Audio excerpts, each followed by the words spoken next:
তাহলে তোদের শুরু করছি আজকে আবার। দেখ, তোদের আগের দিন একটা হোমওয়ার্ক দিয়েছিলাম, সেই হোমওয়ার্কটার থেকেই ক্লাসটা শুরু করছি। 4টে কোয়ান্টাম নাম্বার বুঝিয়ে দিয়েছিলাম এবং ইলেকট্রনকে কীভাবে তার কোয়ান্টাম আইডেন্টিটি দিয়ে চিনবি, তার কোয়ান্টাম সংখ্যাগুলো দিয়ে কীভাবে আইডেন্টিফাই করবি, এটা আগের দিন দেখানো হয়েছিল। এবং আমি হোমওয়ার্ক দিয়েছিলাম, সেই হোমওয়ার্কটা অনেকেই আমাকে করে হোয়াটসঅ্যাপে পাঠিয়েছিস, ভালোই করেছিস। ছোটোখাটো দু একজনকার ভুল হয়েছে, অনেকের সব ঠিকঠাক হয়েছে, আবার অনেকে কিন্তু পাঠাস। যারা পাঠাচ্ছিস না, যদি না বুঝতে পারার জন্য পাঠাচ্ছিস না, সেটা আমায় খুব পরিষ্কার করে বল যে স্যার আমি এই জায়গাটা বুঝতে পারছি না, তাহলে আবার আমি তোদের এটাকে বোঝানোর চেষ্টা করব। কিন্তু কেউ যদি বুঝতে না পারিস আর আমাকে যদি না বলিস, আমি তো এত দূর থেকে আমি তো বুঝতে পারছি না তোরা বুঝতে পেরেছিস কি না। তাহলে যদি এই জায়গাগুলো যথেষ্ট কঠিন জায়গা, আমি যতটা সম্ভব সহজ করে পড়ানোর তোদের চেষ্টা করছি এবং ভীষণ কনসেপচুয়াল। একবার যদি বুঝে যাস আর কোনোদিনও ভুলবি না, কিন্তু প্রথমে বোঝাটা একটু কঠিন হয়। যদি কাউকার একটু কঠিন লাগে, একটু বুঝতে অসুবিধে হচ্ছে, তারা আমাকে জানা। হোয়াটসঅ্যাপ গ্রুপ আছে, ওয়েবসাইট আছে, আমাকে পার্সোনাল মেসেজ কর যে স্যার আমার এই জায়গাটা বুঝতে আমি অসুবিধা হচ্ছে, একটু আপনি যদি আরেকবার গ্রুপে যদি বলে দেন বা সাইটে যদি পরের ভিডিওতে আরেকবার এই জায়গাটা ডিসকাশন করে দেন ভালো হয়, করে দেবো। যেমন এটাকে একদম যেভাবে অফলাইনে ক্লাসগুলো যেভাবে ক্লাস হতো, যেভাবে নিতিস ব্যাপারটাকে, অনলাইন ক্লাসটাকে সেভাবে নে, ইজি নে ব্যাপারটাকে, বেশি জটিল করিস না।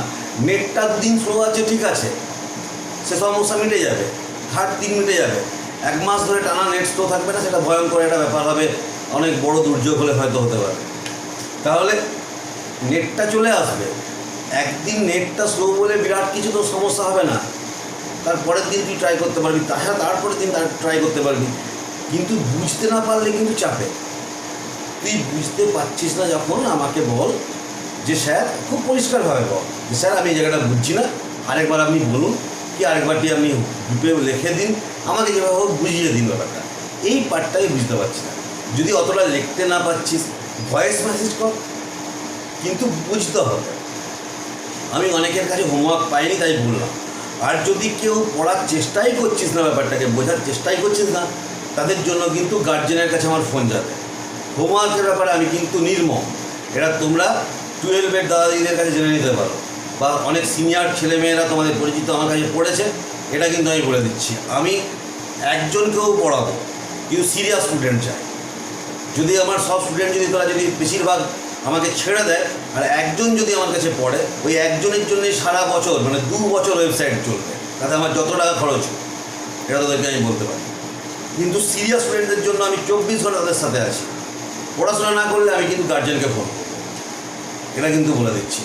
বুঝতে না পারলে আমি বারবার বলছি, আমাকে তোরা বল, যেভাবে হোক বল, সাইটে মেসেজ কর, গ্রুপে মেসেজ কর, লিখতে না পারলে ফোন কর, ভয়েস মেসেজ পাঠা, যা হোক কর, কিন্তু বল যে স্যার এই জায়গাটা আমি বুঝতে পারছি। তো যাই হোক, আমি হোমওয়ার্কটাকে আমি করে দিয়েছি। দেখ, আমি একটা ক্লোরিন 17 এই 17টা ইলেকট্রনকে ABCD দিয়ে নাম দিয়ে দিয়েছিলাম কিউ পর্যন্ত, প্রতিটা ইলেকট্রনকে।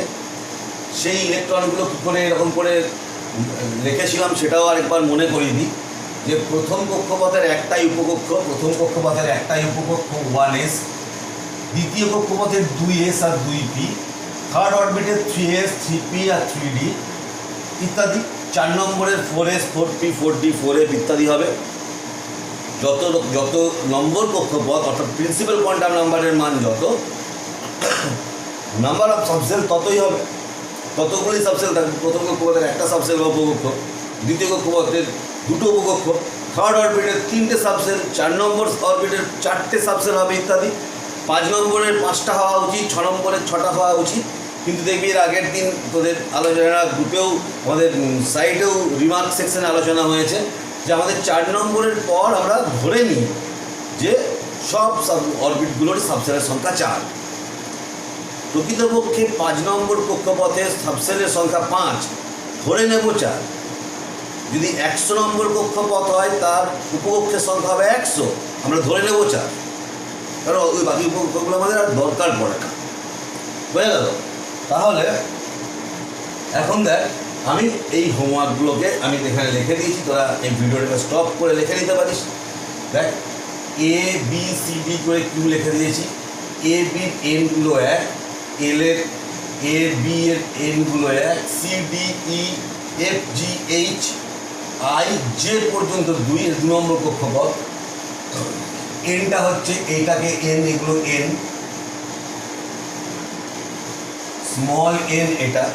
তাহলে দেখ এ আর বি এর 1, সি বি থেকে জে পর্যন্ত হচ্ছে 2, কে থেকে কিউ পর্যন্ত হচ্ছে 3, সেরকমভাবে লিখে নিয়েছি। এবারে হচ্ছে দেখ এল এর মানটা হচ্ছে কি, এস পি ডি এফ এর ক্ষেত্রে 0 1 2 3, তাহলে যেখানে যেখানে এস আছে এ দেখ এস, এটা হচ্ছে এল প্রকাশ করে, এস এর জন্য 0, এ দেখ 0, এটারও এস, সি আর ডিও এস 0। এরপর হচ্ছে ই থেকে জে পর্যন্ত, ই থেকে জে পর্যন্ত দেখ পি আছে, তাহলে এটার পি এর ক্ষেত্রে এল হচ্ছে 1, তাহলে হচ্ছে ই থেকে জে পর্যন্ত, ই থেকে জে পর্যন্ত দেখ হচ্ছে এল এর মান হয়ে গেছে 1, এ দেখ 1। এরপরে আবার 3 নম্বরের এস 0, কে আর এল এর জন্য 0, এই যে এস। আর পি, পি হচ্ছে কি, পি এর জন্য এন থেকে কিউ পর্যন্ত হবে 1, পি থেকে কিউ পর্যন্ত হচ্ছে 1। এম এল এর ভ্যালুগুলো দেখ, এম এল এর ভ্যালু হচ্ছে কি, এস এর একটাই সাবসেল, এটা এস 0, পি এর 3টে, -1 0 +1, এম এল এর ভ্যালু কথা বলছি, এম এল ভ্যালু। ডি এর আমাদের এখানে ডি নেই, তাহলে ডি আর বলছি না। তাহলে হচ্ছে কি এম এল এর ভ্যালুগুলোর ক্ষেত্রে দেখ, যেটা এস তার এম এল এর ভ্যালুগুলো হবে 0ই হচ্ছে, যেটা এস সাবসেল, অর্থাৎ এর এ আর বি এর এস, এদের ক্ষেত্রে 0, সি আর ডি এর এস সাবসেল 0, কে আর এল এস সাবসেল 0। এবার পি এর ক্ষেত্রে এই বাঁ দিকেরটার -1, মধ্যেখানেরটা 0, ডান দিকেরটার +1, এই দেখ -1, মধ্যেরটা 0, ডান দিকেরটার +1। তাহলে ই এফ এর হচ্ছে -1, এই দেখ ই এফ -1, জি এইচ 0, এই দেখ G H 0, I J +1। Similar M N হচ্ছে -1, ও পি হচ্ছে 0, আর কিউ হচ্ছে +1। আর উপর দিকে মাথা মানে এস এর মানটা স্পিন কোয়ান্টাম নাম্বার, এই যে মাথাটা +1/2, আর নিচের দিকে মাথা মানে হচ্ছে -1/2। তাহলে হচ্ছে কি উপর দিকে মাথায় এ +1/2, বি -1/2, সি +1/2, ডি -1/2, একবার +1 একবার -1 করে করে চলে গেছি। তারপর যে উপর দিকে মাথা মানে +1 হয়ে গেছে এই। তাহলে কি করে দেখছিস না, প্রিন্সিপাল কোয়ান্টাম নাম্বার এনটা কক্ষপথের সংখ্যা দেখ কত এস, 1 2 3, এই যে এই জিনিসগুলো হচ্ছে এন, 1 2 3 এগুলো লেখা আছে, এগুলো এন। এল কি করে চিনবি, এসপিডিএফ, এসপিডিএফ দিয়ে এল চিনবি। এস সাবসেল হলে জি, এস সাবসেল হলে 0, পি হলে 1, ডি হলে 2, পি হল এসপিডি, আর এফ হলে হচ্ছে 3। এরপরে হচ্ছে কি এমএল চিনবি কি করে, এমএল চিনবি এস এর জন্য 0, পি এর জন্য -1 0 +1, আর যদি এফ থাকে, ডি যদি থাকে ধর 5টা, -2 -1 0 +1 +2। আবার যদি এফ থাকে 7টা হবে, -3 থেকে +3 পর্যন্ত লিখবি। একদম মধ্যখানেরটা হচ্ছে 0 হবে এমএল, আর স্পিনটা দেখে উপর দিকে মাথা হলে +1 এস, এস এর মানটা -1 হবে যদি নিচের দিকে মাথা হয় ইলেকট্রন। ব্যাস 4টে কোয়ান্টাম ভ্যালু পেয়ে গেলি। অনেকের দেখছিলাম হোমওয়ার্কে যেটা প্রবলেম হচ্ছে, এই এল এর মানটাতে একগুলো কয়েকজন দেখলাম প্লাস লিখে ফেলেছিস, এম এল এর মানটা কয়েকজন এই +1গুলোতে প্লাসটা দিসনি, এস এর মানগুলো কয়েকটা ক্ষেত্রে +1 প্লাসগুলো দিসনি। এছাড়া মোটামুটি মোটের উপরে ঠিকঠাক হয়েছে বেশিরভাগেরই। তাহলে এই জায়গাটা খুব গুরুত্বপূর্ণ জায়গা, এবং ভালো করে দেখে নেয়, বারবার দেখ। এটাই হচ্ছে এর থেকে 11 এবং জয়েন্ট এন্ট্রান্সের প্রচুর প্রশ্ন আসে। তাহলে দেখ এই জায়গাটাকে আমি এবারে মুছে দেওয়ার আগে আরেকটা কথা বলে দিই। এর আগের দিন পড়িয়েছিলাম তোদের পাউলির অপবর্জন নীতি, পাউলিস এক্সক্লুশন প্রিন্সিপাল। পাউলির এক্সক্লুশন প্রিন্সিপালে কী বলেছিলাম যে কোনো দুটো ইলেকট্রনের 4টে কোয়ান্টাম সংখ্যার মান একই হতে পারে না। এই কথাটাকে দিয়ে ক্লাসটাকে শেষ করেছিলাম, বলেছিলাম তোরা ঠিক না ভুল বলবি। অনেকে অনেক রকমের উত্তর আমি পেয়েছি, আমি একটু বলে দিই, মন দিয়ে শুনে নেয়। দুটো ইলেকট্রনের চারটে কোয়ান্টাম সংখ্যার মান একই হতে পারে না, এটি ভুল কথা। কেন? ঠিক কথাটা তাহলে কি, একটা পরমাণুর দুটো ইলেকট্রনের, এই একটা পরমাণু শব্দটাকে বলতে হবে। তোকে যদি ডিফাইন করতে বলে, স্পেশাল প্রিন্সিপালটা লিখতে বলে 11-এর পরীক্ষাতে, সাবজেক্টিভ পরীক্ষাতে, তখন এটা লিখবি একটি পরমাণু কোনো দুটো ইলেকট্রনের চারটে কোয়ান্টাম সংখ্যার মান একই হতে পারে না। একটি পরমাণু, two electrons of a same atom, two electrons of a same atom বা ইন এ সেম অ্যাটম, এর চারটে কোয়ান্টাম ভ্যালু কখনোই সিমিলার হতে পারে না, ক্যানট বি সেম। এইটাকে তোকে লিখতে হবে একটা পরমাণু। কেন বলছি দেখ, ধর ক্লোরিনের প্রথম পরমাণু এ, এর 1 0 0 প্লাস হাফ। এবারে ধর হাইড্রোজেন 1-এর প্রথম পরমাণুটা হচ্ছে এরকম 1s1, তাহলে এরও দেখ চারটে N L Ml আর S কি হবে দেখ, 1 0 0 প্লাস হাফ। দেখ 1 0 0 প্লাস হাফ, 1 0 0 প্লাস হাফ। দেখ ক্লোরিনের ফার্স্ট ইলেকট্রন এবং হাইড্রোজেন অ্যাটমের ফার্স্ট ইলেকট্রন দুটোর চারটে কোয়ান্টাম ভ্যালু সেম, তাহলে তুই চিনবি কী করে? তাহলে দুটো অ্যাটমের বেলাতে কিন্তু ইলেকট্রনের দুটো আলাদা আলাদা যদি অ্যাটম হয়, দুটো ইলেকট্রনের কোয়ান্টাম ভ্যালু সেম হতেই পারে এবং তাতে আমাদের কোনো সমস্যাও নেই। আমরা দুটো অ্যাটমের ক্ষেত্রে ইলেকট্রনগুলোকে আলাদা আলাদা করে চিনব, কিন্তু একটা অ্যাটমের বিভিন্ন ইলেকট্রনগুলোকে চেনার ক্ষেত্রে আমরা পাউলির এক্সক্লুশন প্রিন্সিপাল ব্যবহার করব এবং সেক্ষেত্রে একটা পরমাণুর দুটো ইলেকট্রনের কথা আমরা বলবো সবসময়। একটা পরমাণু কোনো দুটো ইলেকট্রনের চারটে কোয়ান্টাম সংখ্যার মান একই হতে পারে না। তার একদম পরিষ্কার হাতের কাছে প্রমাণ, তোদের হোমওয়ার্ক। তুই যে কোনো দুটো ইলেকট্রনকে খুঁজে পাবি না তাহলে চারটে কোয়ান্টাম সংখ্যা সমান, তিনটে পর্যন্ত এক হচ্ছে। দেখ এ আর বি এর কথা ভাব, দেখ এটা মিলে গেছে, এইটা মিলে গেছে, এটা মিলে গেছে, কিন্তু এটা আলাদা হয়ে গেছে। এবারে দেখ ওপর দিকে মাথা এটা আছে, উপর দিকে মাথা এটা আছে, দুটোকে এ আর সি কে ভাব, এ আর সি, এই দেখ সি, এই দেখ এইটা এটা মিলে যাচ্ছে, এটা এটা মিলে যাচ্ছে, এটা এটা মিলে যাচ্ছে, কিন্তু এনেই আলাদা হয়ে যাচ্ছে। এন গুণের 1, এন হচ্ছে 2। এমন কোনো দুটো ইলেকট্রনকে খুঁজে পাবি না একটা পরমাণুর যার চারটে কোয়ান্টাম সংখ্যার মান একই। এটাই হচ্ছে পাউলির অপবর্জন নীতি। আচ্ছা, এর পরের তাহলে জায়গায় চলে আসছি।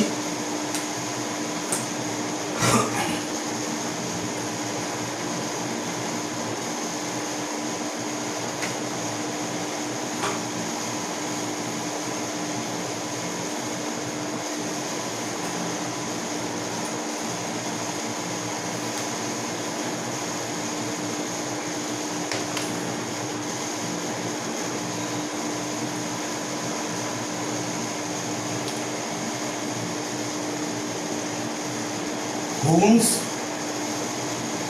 মাল্টিপ্লিসিটি রুল বা সিম্পলি Hund's রুল, হুন্ডের মাল্টিপ্লিসিটি সূত্র বা হুন্ডের সূত্র। দেখ হুন্ডের মাল্টিপ্লিসিটি সূত্র বা হুন্ডের সূত্রর আগে আরেকটা কথা আমি একটু বলে দিই তোদের, মানে এই যে হুন্ডের এই সূত্রটা, এটা কেন কীভাবে ইমপ্লিমেন্ট হচ্ছে। আচ্ছা, তোরা দেখবি এর আগের দিন তোরা ওয়েবসাইটে একজন প্রশ্ন করেছিলি যে স্যার, যে একটা অরবিটালের মধ্যে একটা ইলেকট্রন, এই যে একটা অরবিটাল ধরা যাক, এটা একটা অরবিটাল, এটা একটা অরবিটাল ধরা যাক। এই অরবিটালগুলো এরকম করে ত্রিমাত্রিক, 3 ডাইমেনশনাল দেখিয়েছিলাম তোদের ছবি এঁকে। যদি একটা এরকম করে ক্লকওয়াইজ ঘুরছে, তো আরেকটা কেন অ্যান্টি ক্লকওয়াইজ ঘুরছে? একটা ক্লকওয়াইজ তো আরেকটা কেন অ্যান্টি ক্লকওয়াইজ? একটার উপর দিকে মাথা তো আরেকটা নিচের দিকে মাথা কেন? কে একজন প্রশ্ন করেছিলি, আমার নামটা এই মুহূর্তে খেয়াল পড়ছে না, সাইটেই আছে ডিসকাশনের জায়গাটাতে। তো দেখ একটা ইলেকট্রন, দুটো ইলেকট্রন হচ্ছে সমতলীয়, ইলেকট্রনগুলো নেগেটিভ চার্জ, একটা ইলেকট্রনের নেগেটিভ চার্জ, দুটো ইলেকট্রন ইকুয়াল চার্জের হয়, দুটোই নেগেটিভ চার্জ। যদি দুটো ইলেকট্রনকে কাছাকাছি এরকম আনা হয়, এরা বিকর্ষণ করা।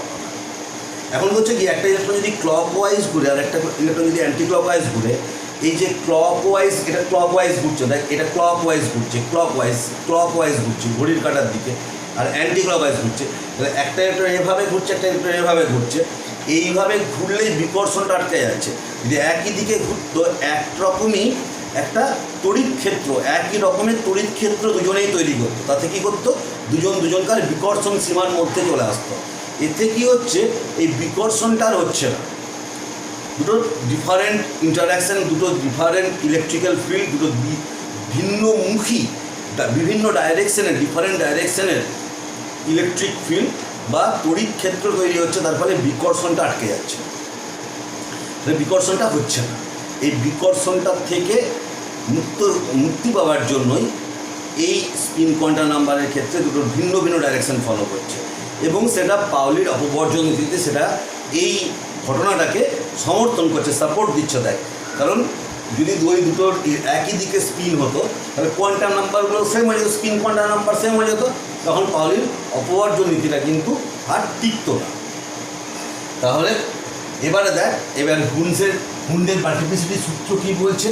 হুন্ডের মাল্টিপ্লিসিটি সূত্র বা সংক্ষেপে হুন্ডের সূত্র বলছে কি, বলছে এটা ইলেকট্রনগুলোকে এবারে দেয়, এই ব্যাপারটাকে দেয়, এই ধর একটা পি সাবসেল, পি উপকক্ষ, এর তিনটে অরবিটাল, এই একটা অরবিটাল, এই একটা অরবিটাল, এই একটা অরবিটাল। এখন তিনটে ইলেকট্রনকে তুই কীভাবে প্লেসমেন্ট দিবি, জায়গা দিবি এখানে, এরকম করে কি দিবি না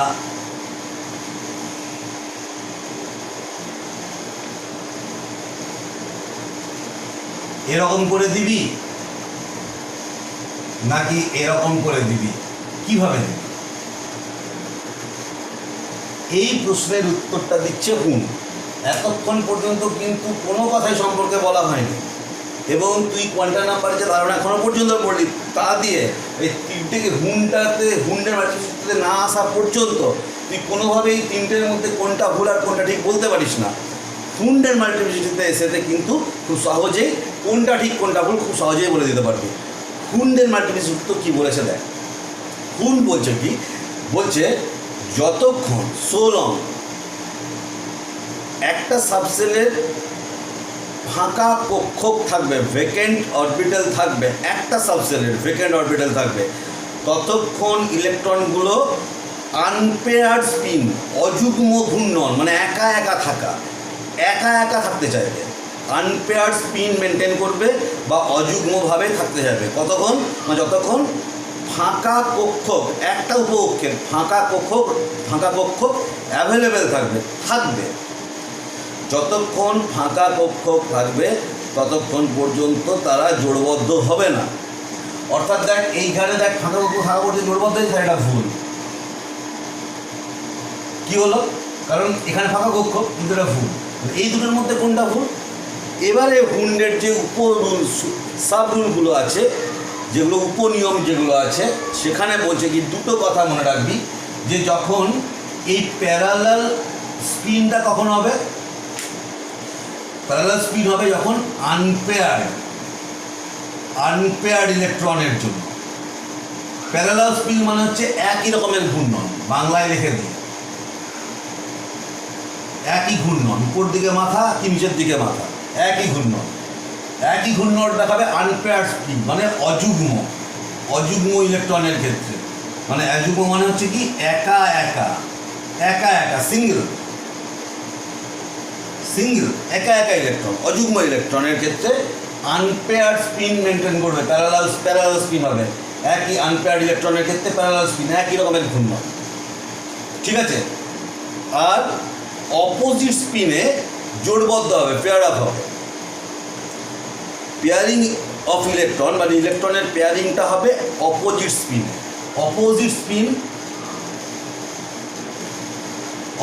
স্পিন বা বিপরীত ঘূর্ণন কখন হবে, যখন জোড়বদ্ধ হচ্ছে, এই দেখ পেয়ার আপ হচ্ছে, এই তখন হচ্ছে অপোজিট স্পিন, উপর দিকে মাথা তো নিচের দিকে মাথা। তাহলে যেহেতু এইটা দেখ অযুগ্মভাবে থাকা সত্ত্বেও উপর দিকে মাথা হয়ে গেছে, নিচের দিকে মাথা, প্যারালাল স্পিন মানছে না, তাহলে এটা ভুল, তাহলে এটা ঠিক।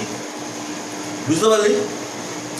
তাহলে কি হচ্ছে, হুন্ডের নিয়ম হচ্ছে যতক্ষণ খোপটা ফাঁকা থাকবে ততক্ষণ তোকে আনপেয়ার্ড স্পিন মেনটেন করাতে হবে। আনপেয়ার্ড স্পিন মেনটেন করাবি যতক্ষণ ফাঁকা থাকবে। একটা নির্দিষ্ট সাবসেলের যে অরবিটালগুলো একই শক্তির অরবিটাল যতক্ষণ ফাঁকা থাকবে ততক্ষণ আনপেয়ার্ড স্পিন মেনটেন করবি। জোড়বদ্ধ যখন হবে আর ফাঁকা থাকবে না, বাধ্য হয়ে তোকে জোড়বদ্ধ করতে হবে। ধর 4টে ইলেকট্রন আছে, তুই প্রথমে একটা করে করলি, তাহলে ফোর্থ ইলেকট্রনটাই কোথায় করবি? ফোর্থ ইলেকট্রনটাকে তো জোড়বদ্ধ হতে হবে। এই জোড়বদ্ধ হওয়ার সময় অপোজিট স্পিন মেনটেন করবে। বোঝা গেল? তাহলে হচ্ছে কি, এটা মাথায় রাখবি। তাহলে এইটা হচ্ছে হুন্ডের মাল্টিপ্লিসিটি রুল। আচ্ছা, হুন্ডের মাল্টিপ্লিসিটি রুলের ক্ষেত্রে আরেকটা নিয়ম এর থেকে চলেই আসে, পাওলির অপবর্জন নীতি এবং হুন্ডের মাল্টিপ্লিসিটি রুলের থেকে। সেটা হচ্ছে যে হাফ ফিল্ড বা ফুল ফিল্ড অরবিটাল, এরা হচ্ছে আনফিল্ড অরবিটালের থেকে অনেক বেশি স্টেবল হয়, স্থায়ী হয়। ব্যাপারটাকে দেয়, এইটা হচ্ছে একটা পি কক্ষকের ক্ষেত্রে এটা হচ্ছে হাফ ফিল্ড, এইটা হচ্ছে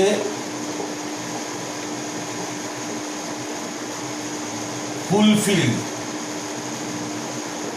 আর যদি এমন হয়, ধর এমন হয় বা এইরকম হয়, মানে হাফ ফিল্ডও নয় ফুল ফিল্ডও নয়, এটাকে বলবো আনফিল্ড। বাংলায় অপূর্ণ, এটা সম্পূর্ণ, আর এটা হচ্ছে অর্ধপূর্ণ। তো এখানে মাথায় রাখতে হবে যে অর্ধপূর্ণ বা সম্পূর্ণ কক্ষ আনফিল্ড অপূর্ণ কক্ষকের থেকে অনেক বেশি স্টেবল হবে। সেটা কী করে দেখাবো? দেখ, আমি একটা তোদের অন্য একটা কনসেপ্ট, এটা যদিও এই জায়গাটা 11-এর সিলেবাসে নেই, 11-এর সিলেবাসে নেই, জয়েন্ট এন্ট্রান্সের ক্ষেত্রে আছে। জয়েন্ট এন্ট্রান্সের কোশ্চেনগুলোর উত্তর করার জন্য এই জায়গাটা একটু বুঝে নে। ব্যাপারটার নাম হচ্ছে এক্সচেঞ্জ এনার্জি।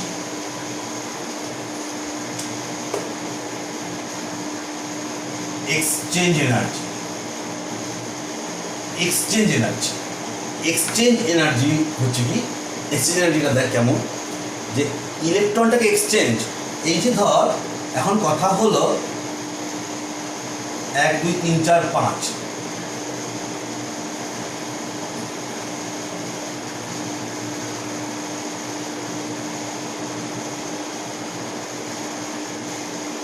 এইটা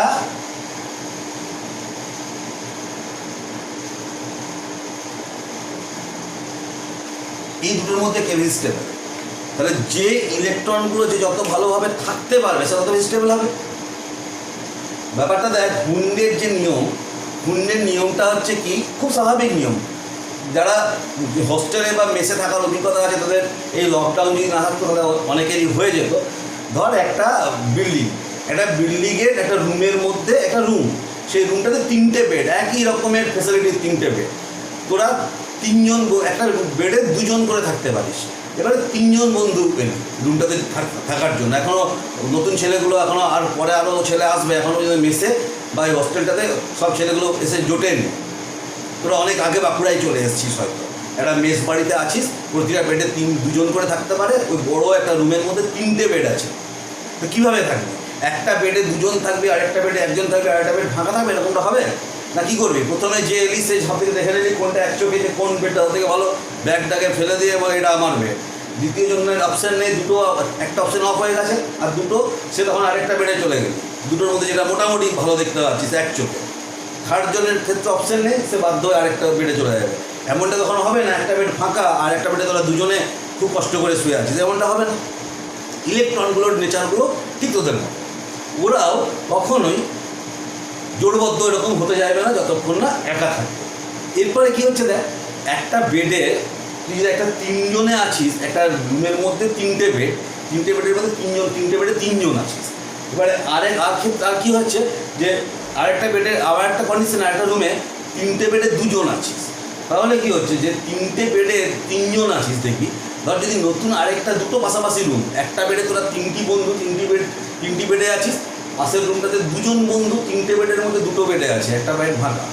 এরপরে যদি নতুন করে কোনো গার্জেন এসে মেস মালিককে বললো, আচ্ছা দাদা আপনার মেসে জায়গা ফাঁকা আছে, তখন মেস মালিক ফার্স্ট কোথায় দেখবে? ওই যে রুমটা যেখানে একটা বেড ফাঁকা আছে, অর্থাৎ দুজন ছেলে যেখানে আছে, তাহলে বারবার ওখানে এসে তোদের দেখা যাবে যে তোরা হয়তো কোনো কাজ করছিস, দরজা ঠকটা করে খোলো তো ভাই, তোমাদের একটা বেড আছে, দেখতে এসছে একজন, ডিস্টার্ব হবে।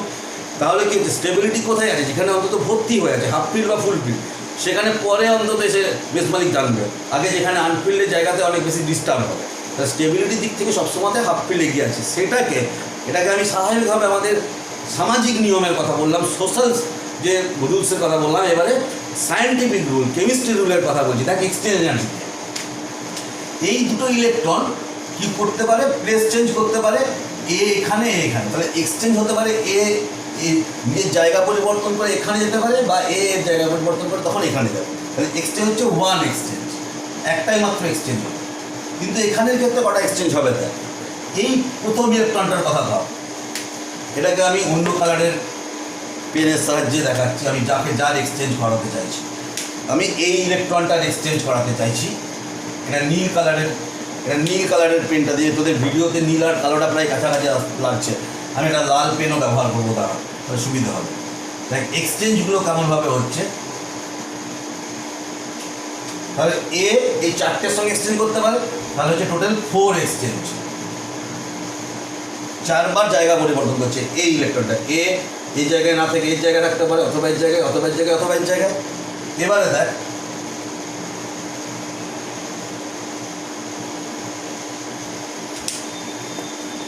যদি এই ইলেকট্রনটাকে করতে হয়, সেকেন্ড ইলেকট্রনটা ও কি করবে? 3 এক্সচেঞ্জেস, এর সাথে এ তো হয়ে গেছে কাজ। এর তো একবার এর সাথে করে নিয়েছে জায়গা পরিবর্তন। তাহলে এবারে এর কথা বলছি, আগে এর কথা হয়ে গেছে, এবার এর কথা হয়ে গেল, পরের exchange.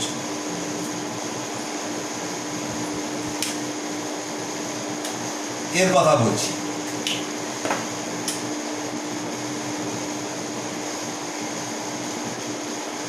Two exchanges,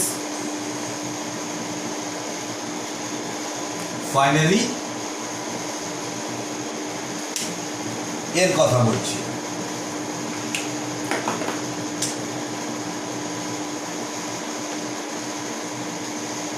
one exchange. তাহলে কতগুলো টোটাল এক্সচেঞ্জ হলো? টোটাল এক্সচেঞ্জ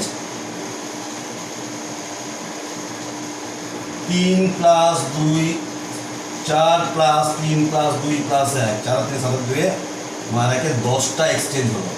10 বার এক্সচেঞ্জ হচ্ছে, অনেক বেশি এক্সচেঞ্জ এনার্জি আছে। Exchange number of exchange directly proportional to exchange energy. যত নাম্বার অফ এক্সচেঞ্জ বাড়বে তত এক্সচেঞ্জ এনার্জিও বেড়ে যাবে।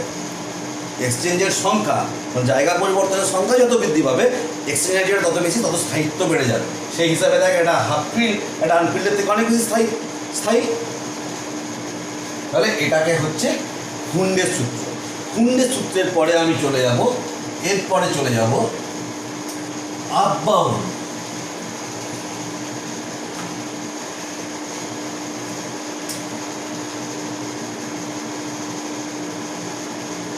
আব্বাউল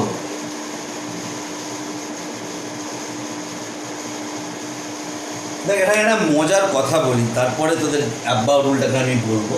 আব্বা রুলটা সহজ রুল, এক্ষুনি বুঝেও যাবি। আব্বা রুলটা বলার আগে দেখ একটা জিনিস লক্ষ্য কর, সবাই খেয়াল কর। দেখ আগের দিন বলেছিলাম পাউলির অপবর্জন নীতি, ইংরাজিতে পাউলিস এক্সক্লুশন প্রিন্সিপাল, পাউলিস বাংলায় পাউলির। হুন্ডস মাল্টিপ্লিসিটি রুল বা হুন্ডের সূত্র, এখানে কিন্তু আব্বাউস প্রিন্সিপাল নয়, আব্বাউয়ের নীতি নয়। তাহলে আব্বাউ কোনো বিজ্ঞানীর নাম নয়, তাহলে আব্বাউয়ের নীতি বলতো। আব্বাউ কি? আব্বাউ হচ্ছে একটা জার্মান শব্দ। আব্বাউয়ের কথাটা মানেটা হচ্ছে কি, যে গড়ে তোলা, 1 by 1 বিল্ডার।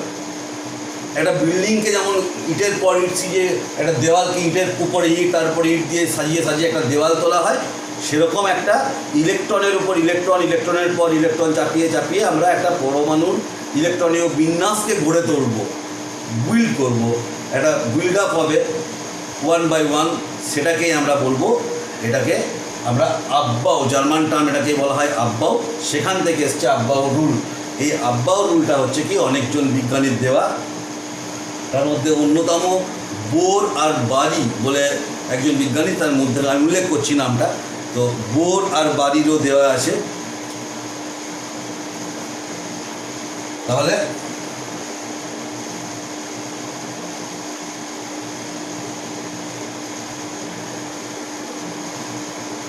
একের পর এক গড়ে তোলা, এটাকেই বলা হচ্ছে জার্মান শব্দ আব্বাও। আব্বাও তাহলে হচ্ছে এই যে এই রুলটাতে কি বলছে যে প্রথমে কম এনার্জির সাবসেল ভর্তি হবে, সাবসেল উপকক্ষ, সাবসেল উপকক্ষ, প্রথমে কম এনার্জির সাবসেল ভর্তি হবে, তারপর বেশি এনার্জি। প্রথমে আমরা একতলায় উঠবো, তারপরে দুতলায় উঠবো, তারপরে তিনতলায়, তারপরে চারতলায়, এভাবে উঠি তো, ঠিক সেরকম প্রথমে কম এনার্জির সাবসেল ভর্তি হবে, তারপর বেশি এনার্জির সাবসেল ভর্তি হবে। ঠিক আছে, তাহলে এখন হচ্ছে কি কোন সাবসেটের এনার্জি বেশি, কোনটার এনার্জি কম, এইটাতে আসার আগে সাধারণ ভাবনাটা বলে দিই। আমাদের ভাবছি আমরা কীভাবে হতে পারে, যে প্রথমে 1 নম্বরের 1s, এরপরে 2s হবে, তারপরে 2p, তারপরে 3s, তারপর 3p, তারপর 3d, তারপর 4s, তারপর 4p, এরকম। কিন্তু এরকম হবে না। কোন সাবসেলটার এনার্জি কার থেকে বেশি বা কম, এটার জন্য একটা নিয়ম আছে, যেটাকে আমি বলছিলাম বোর আর বারির নিয়ম, Bohr and Bury, Bohr and Bury, এদের যে নিয়মটা, এটাকে বলছে n+l রুল। n+l নিয়ম, n হচ্ছে প্রিন্সিপাল কোয়ান্টাম নাম্বার, l হচ্ছে অ্যাজিমুথাল কোয়ান্টাম নাম্বার। বলা হচ্ছে n+l ভ্যারিজেস এনার্জি, অর্থাৎ যার n+l বেশি তার শক্তি বেশি। যেমন ধর এক্সাম্পল বলতে পারি, যেমন ধর 3s আর 3p, এটার হচ্ছে 3+0 = 3, আর এটা 3+1 = 4। তাহলে অবশ্যই এনার্জি আর 3s এর কম, 3p এর বেশি। তাহলে আগে 3s ভর্তি হবে, তারপর 3p ভর্তি হবে। সমস্যা দাঁড়ালো, একটা উদাহরণ দিয়ে তাহলে বুঝতে পারবি। যেমন ধর 3d আর 4s, এর n+l হচ্ছে 3, আর ডিটা কত 0, 1, spd, spd 0, 1, 2, 3 আর 2 5, 4s মানে 4 + 0 = 4। তাহলে দেখ 3dটার এনার্জিটা বেশি, 4s এর কম, তাহলে আগে 4s ভর্তি হবে, তারপর 3d ভর্তি হবে। তাহলে 4s এর এনার্জি বেশি, 3d কম। সরি, উল্টোটাকে হয়ে গেল। তাহলে আগে 4s ভর্তি হবে, তারপর 3d ভর্তি হবে, বোঝা গেল? আবার দেখ, যদি 4s আর 4p এর মধ্যে দেখিস, 4s আর 4p এর মধ্যে দেখিস, এটা অ্যান্ড লিখেছি, 4s এবং 4p, দেখ n+l এর ক্ষেত্রে হচ্ছে 4s এর বেলায় হবে, 4s এর বেলায় হবে 4 + 0 = 4, আর 4p এর বেলায় হবে 4s আর 3p হবে, 3p ধরা যায়, 3p 3 + 1 = 4, দুটোই 4 হয়ে গেছে। যখন n+l যখন সমান হয়ে যাবে, এটা যদি রুল 1 হয় বোর আর বারি, তাহলে 2 নম্বর রুল হচ্ছে যখন n+l যখন সমান কনস্ট্যান্ট, তখন যার n বেশি তার এনার্জি বেশি। n varies as energy when n+l is constant, ধ্রুবক।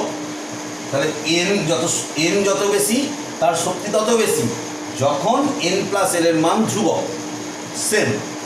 তাহলে হচ্ছে কি এটার বেলায় কি হচ্ছে, তাহলে 4s এর এনার্জি বেশি 3p থেকে, তাহলে আগে 3p ভর্তি হবে, তারপরে 4s ভর্তি হবে।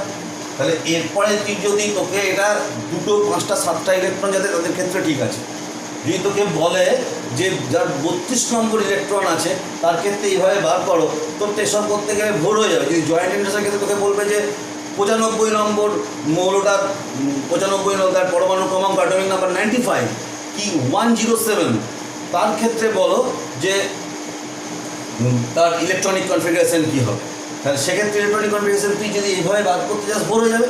সেই জন্য একটা শর্টকাট আছে এবং ওই শর্টকাটটাকেই আমরা আসল রুল জানি। তো এটা দেখে নেব শর্টকাটটাকে, এটাই আবহাওয়া প্রিন্সিপালের হার্ট, এটাই আবহাওয়া প্রিন্সিপালের আধার বলতে পারিস, একদম হৃদয় বা আধার।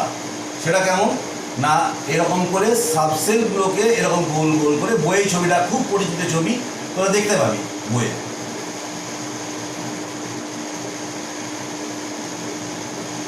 এতদূর পর্যন্ত লিখলাম এস পি ডি এফ 1 2 3 4 5 6 7 লিখতে পারিস, কোনো অসুবিধা নেই। লেখ তোরা নিজেরা লেখে আরও বাড়াতে পারিস যত খুশি, কোনো অসুবিধা নেই। দেখ প্রথম কক্ষপথের একটাই উপকক্ষ এস, প্রথম কক্ষপথের একটাই উপকক্ষ এস, দ্বিতীয় কক্ষপথের দুটো উপকক্ষ এস আর পি, 3 নম্বর কক্ষপথ 1 2 3 4 5 6 এগুলো কিন্তু কক্ষপথ বা অরবিট। যত আর এই গোল গোলগুলো করেছি উপকক্ষগুলো, তাদের নাম এসপিডিএফ। 3 নম্বর কক্ষপথের 3টে কক্ষ এসপিডি, 4 নম্বরের এসপিডিএফ, 5 নম্বরের এসপিডিএফ, 6 নম্বরের এসপিডিএফ। আগেই বলেছি যে 4 নম্বরের পর থেকে সবাই খালি 4টে করেই ধরবি, যদিও এর 5টা হওয়া উচিত, 6-এর 6টা হওয়া উচিত, আমাদের দরকার নেই করার। তাহলে তোকে এখানে ছোটোখাটো কয়েকটা জায়গা একটু বলে দিই, ভালো করে মন দিয়ে জায়গাটাকে দেখবি। এই সাবসেলটা কি 2p, ঠিক সেরকম এটা কি 4d, এটা কি 5p, এটা কি 6s, এইটা কি 3s, এইটা কি 1s। আবার তোকে যদি বলা হয় বলো তো এটা কি, এটা হচ্ছে 4f সাবসেল।